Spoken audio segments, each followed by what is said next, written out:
The Yellow Wallpaper, Part 5. It used to disturb me at first. I thought seriously of burning the house to reach the smell, but now I am used to it. The only thing I can think of that is like that is the color of the paper, a yellow smell. There is a funny mark on this wall, low down near the mopboard. A streak runs around the room. It goes behind every piece of furniture, except the bed, a long, straight, even smooch, as if it had been rubbed over and over. I wonder how it was done and who did it, and what they did it for, round and round and round. It makes me dizzy. I really have discovered something at last. Through watching so much at night, when it changes so, I've finally found it out. The front pattern does move, and no wonder. The woman behind shakes it. Sometimes I think there are a great many women behind, and sometimes only one. And she crawls around fast, and her crawling shakes it all over. Then, in the very bright spot, she keeps still, and in the very shady spots, she just takes hold of the bars and shakes them hard. And she is all the time trying to climb through, but nobody could climb through that pattern. It strangles so. I think that is why it has so many heads. They get through, and then the pattern strangles them off and turns them upside down and makes their eyes white. If those heads were covered or taken off, it would not be so half bad. I think that woman gets out in the daytime. I'll tell you why, privately. I've seen her.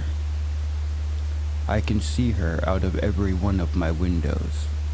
It is the same woman, I know, for she is always creeping, and women do not creep by daylight.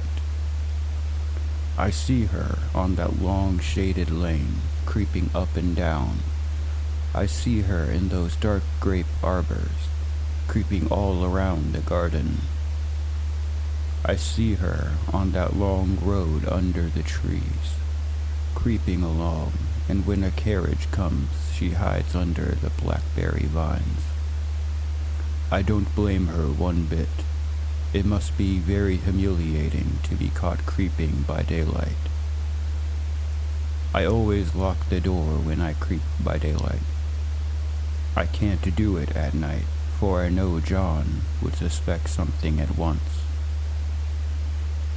And John is so weird now that I don't want to irritate him.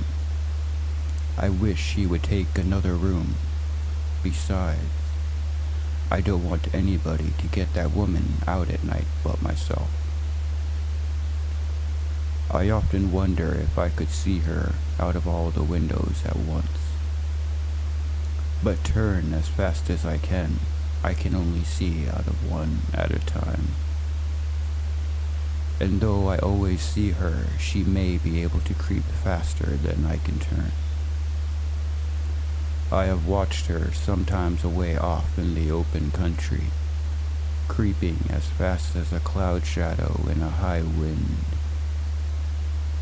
If only the top pattern could be gotten off from the under one. I mean to try it, little by little.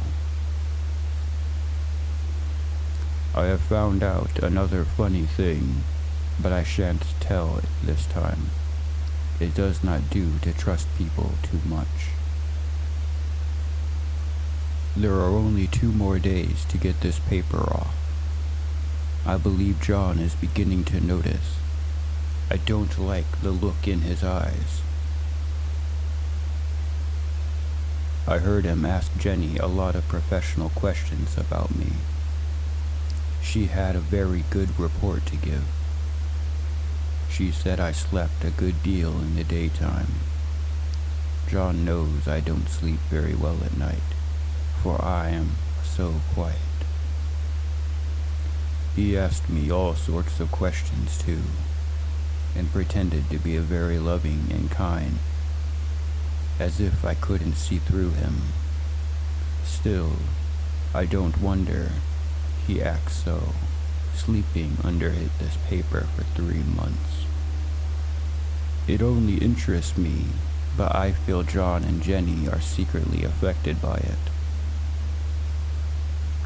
Hurrah, this is the last day, but it is enough. John is to stay in town overnight, and won't be out until this evening. Jenny wanted to sleep with me, the sly thing, but I told her I should undoubtedly rest better for a night all alone. That was clever, for really I wasn't alone a bit. As soon as it was moonlight, and that poor thing began to crawl and shake the pattern, I got up and ran to help her. I pulled and she shook. I shook and she pulled.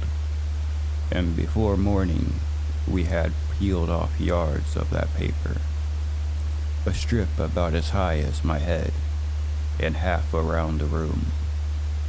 And then when the sun came and that awful pattern began to laugh at me, I declared I would finish it today.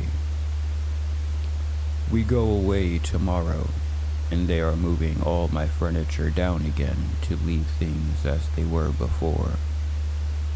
Jenny looked at the wall in amazement, but I told her merrily that I did it out of pure spite at the vicious thing. She laughed and said she wouldn't mind doing it herself, but I must not get tired. How she betrayed herself that time. But I am here, and no person touches this paper but me. She tried to get me out of the room. It was too patent. But I said it was so quiet and empty and clean now that I believed I would lie down again and sleep all I could. And not to wake me even for dinner, I would call when I woke. So now she is gone, and the servants are gone, and the things are gone, and there is nothing left but that great bedstead nailed down. With the canvas mattress we found it. We shall sleep downstairs tonight and take the boat home tomorrow.